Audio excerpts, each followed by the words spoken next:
və təsvir edilən şəxslər və ya İsa'nın Luka 9-cu fəslinin son ayələrində qoyduğu gözləntiləri və şərtləri qarşılayan şəxslər olmalıdır. Onlar elçilərin işləri kitabında tələbələrin etdiyi kimi evlərini tərk etməyə, əmlaklarını satmağa və dəvətə bağışlamağa hazır olan şəxslərdir. Məhz buna görə də Məsihin vəfatından sonrakı nəsil, ya çarmıxa çəkilmə hadisəsindən sonrakı nəsil, ya da İsa göylərə yüksəldikdən sonrakı nəsil, ya da ondan sonra gələn səhabələr öz səhvlərindən dərs aldılar və geriyə dönüb İsa'nın sözlərinə baxmağa başladılar və daha sonra İsa'nın zamanında dəstəkləmədikləri əmr və göstərişləri dəstəklədilər. Beləliklə sonda İsa'nın dövründə edə bilmədiklərini bacardılar. Yəni bütün Roma imperiyasını dəyişdirdilər və uzun illər boyunca Həzrəti Muhammeddən əvvəl sallallahu əleyhi və aleyh və Konstantin Roma imperiyasını, müqəddəs Roma imperiyasını qurduqdan və xristianlıq dinini qəbul etdikdən sonra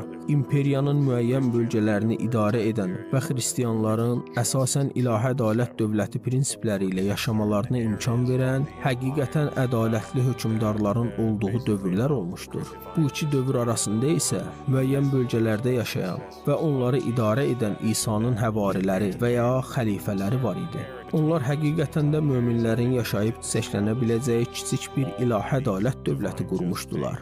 Lakin həmin möminlər İsa'nın onlara təyin etdiyi kriteriyalara və öhdəliklərə uyğun davranmalı idilər. Bax, bizim axtardığımız insan tipi məhz budur. Evlərini satmağa, cəmiyyət arasında olub, məni izləyin çağırışına cavab verməyə hazır olan insanlar axtarır. Gəldikdən sonra yolundan dönməyən və ya ayrılmaq fikrinə düşməyən insanlar axtarır. Biz dəvəti sevən, haqqı sevən, İmam Mehdini sevən, ilahi ədalət dövlətini qurmaq üçün hər şeyini fəda etməyə hazır olan və bu ilahi səyahətin bir hissəsi olmağı könüldən qəbul edən insanları istəyirik. Peyğəmbərlərin ümidlərinin səyləri ilə bu müqəddəs məqsəddə birləşən insanları. Məncə bu ruhlandırıcı bir mesajdır. Bir mömin olaraq gücün böyük bir hissəsini əlimizə verir.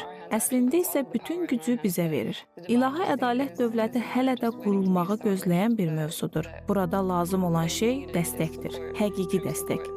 Öz vədlərini yerinə yetirməyə hazır insanlar və bu İncillərdə təsvir olunan şəkildə həqiqi bir dəstəkçi olmaq üçün lazım olan şərtlərdir. Və indi sizi dəstəkləmək üçün bu güc bizim əlimizdədir. Tamamilə doğrudur. Allah səni qorusun, Tiffany. Bugün mənə qoşulduğun üçün çox sağ ol. Məni qəbul etdiyiniz üçün çox təşəkkür edirəm, ata. Gələcəkdə sizdən daha çox şey öyrənmək üçün səbirsizlənirəm.